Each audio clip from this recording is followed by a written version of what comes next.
সুপ্রভাত বন্ধুরা, আপনাদের সকলকে বাণীর ফৌজি ব্লগে অনেক অনেক ভালোবাসা আর অসংখ্য ধন্যবাদ জানাই। আপনারা আমার চ্যানেলটাকে একজন দুজন করেও যে সাবস্ক্রাইব করছেন তার জন্য।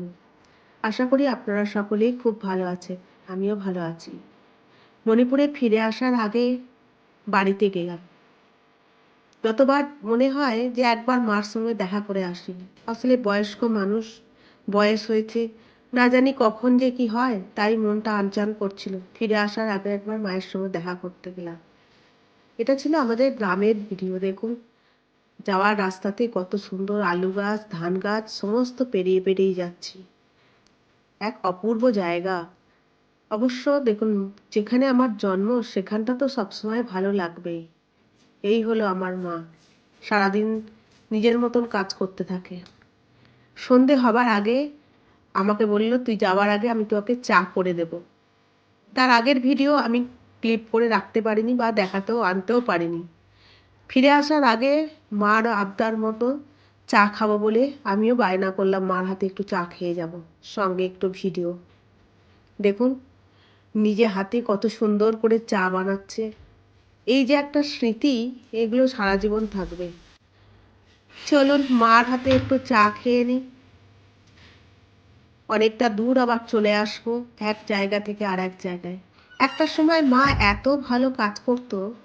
অবশ্য বয়সের সাথে সাথে সব মানুষই আস্তে আস্তে নিজের মতন করেই আর করতে পারে না যেটা আগে করেছে। আমরাও হয়তো তাই করব। দেখুন, চা বানানো হয়ে গেছে। চা এবার আস্তে আস্তে ঢালছে। আমি তাও বলছি যে গরম চা কি জানি হাতে পড়ে যাবে নাকি। দেখুন কত সুন্দর করে ঠিক নিজের মতন করে আস্তে আস্তে চা ঢেলে, তার মেয়ে বাপের বাড়ি থেকে শ্বশুর বাড়িতে চলে যাবে সেই জন্য চা একটু বানিয়ে দিচ্ছে। আসার আগে মার খুবই মনটা খারাপ লাগছিল, আমারও ভীষণ মন খারাপ লাগছিল, বারবার চোখে জল এসে যাচ্ছিল।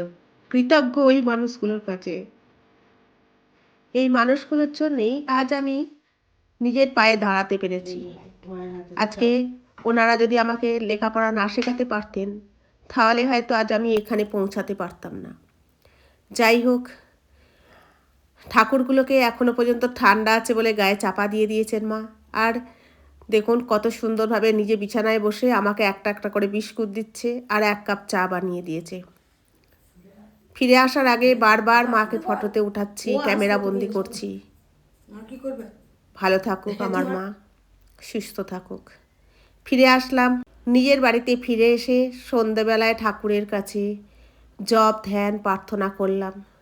একটা দিন ফিরে আসার আগে খুব সুন্দরভাবে কাটলো। মার কাছে ঘুরে আসলাম, আবার আমার নিজের ঠাকুরের কাছে। এটা ছিল তার পরের দিন সকালের ভিডিও। যেদিন চলে আসবো সেই দিনের ভিডিও। আম গাছের তলায় বারবার দাঁড়াচ্ছি। আম গাছের যে বকুল হয়েছে তার ঘ্রাণ প্রাণ ভরে নিয়ে নিচ্ছি। সেই রবীন্দ্রনাথ ঠাকুরের কবিতার কথা মনে পড়ে যায়, শুধু বিঘে দুই ছিল মোর ভুঁই আর সবই গেছে ঋণে। যাই হোক, ঋণ তো নয়, কিন্তু ছেড়ে চলে আসবো। সকালবেলায় আম গাছের তলা থেকে কিছুক্ষণ দাঁড়িয়ে থাকার পর ফিরে আসলাম ব্রাশ করব বলে। চলে আসলাম, একটু ওপরে এসে ব্রাশ করলাম।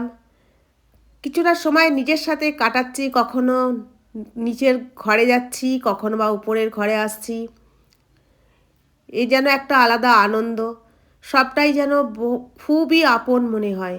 কিন্তু তবুও আমাকে আমার চাকরিস্থলে ফিরে আসতেই হবে। ফিরে আসার আগে প্রত্যেকটা জিনিসকে সুন্দরভাবে গুছিয়ে রেখে আসতে হবে, কারণ অনেকটা দিনের ব্যবধান আবার যখন ফিরে যাব। তাই টুথব্রাশ, মাজন সেগুলো সব আমি ঢুকিয়ে রেখে আসছি আলমারির ভেতরে। তারপর সকালবেলায় একটু স্কিনের ট্রিটমেন্ট করতে শুরু করে দিলাম, কারণ এতটা দূর আসবো তো অরিফ্লেমের কোল্ড ক্রিমটা একটু মুখে লাগিয়ে নিচ্ছি, কারণ স্কিনটাও ভালো থাকে আর বেশ সফট। অরিফ্লেমের এই কোল্ড ক্রিমটা এসেন্সিয়ালস কোল্ড ক্রিম, নাইটেও ইউজ করা যাবে, মর্নিংয়েও ময়েশ্চারাইজার হিসাবে কোল্ড ক্রিমটাকে বেশ ভালোই ইউজ করা যায়। আপাতত আমি তো এখন রোদ্দুরে বেরোচ্ছি না, তাই কোনো সানস্ক্রিন লাগাচ্ছি না, শুধুমাত্র অরিফ্লেমের কোল্ড ক্রিমটাই ময়েশ্চারাইজার হিসেবে লাগিয়ে নিচ্ছি, কারণ একটু পরেই আমি আবার তৈরি হয়ে যাব আমার চাকরিস্থলের উদ্দেশ্যে যাত্রার জন্য। দেখুন স্কিনটা কতটা সুন্দর লাগছে, বেশ গ্লো লাগছে এবং খুবই সুন্দর, বেশ সফট লাগে। তো চলুন আমি আপাতত একটুখানি বিশ্রাম নিয়ে নিই আর ঠাকুরের পুজোও করি। ফিরে যাওয়ার আগে যা যা কাজ সেগুলো তো সব কমপ্লিট করেই বেরোতে হবে, তবেই না। সমস্ত জিনিসই প্যাকিং মোটামুটি হয়ে গেছে বেরিয়ে যাওয়ার আগে। তো চলুন, প্রত্যেকবারের মতো আবারও বলছি, আমার ভিডিওটা যদি ভালো লেগে থাকে তাহলে অবশ্যই একটা লাইক, কমেন্ট আর সাবস্ক্রাইব করে দেবেন।